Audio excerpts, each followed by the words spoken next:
8th English, Unit 6, Prose, Friendship, Simple Translation in Tamil. Section 2. அவர் பயணம் செய்யும் நாளன்று வெற்றி ரயிலில் ஏறினார்.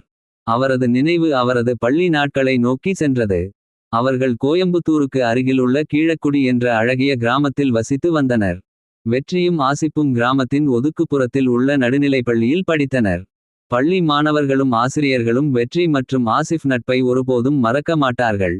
படிக்கும்போதும் விளையாடும்போதும் அவர்கள் ஒன்றாகவே இருந்தனர். பள்ளிக்கு வந்த முதல் நாளிலேயே இவர்களின் நட்பு ஆரம்பித்தது.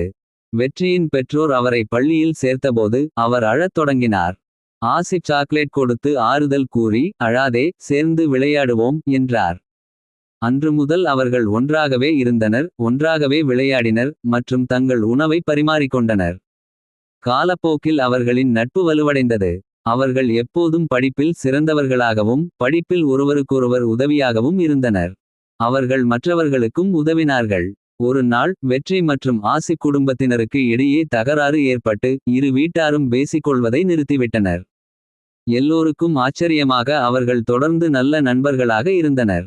அவர்களுக்கு இடையே எப்போதும் ஆரோக்கியமான போட்டி இருந்து வந்தது. ஆச்சரியம் என்னவென்றால் தேர்வுகளோ முடிவுகளோ மதிப்பெண்களோ அவர்களின் நட்பை ஒருபோதும் பாதிக்கவில்லை.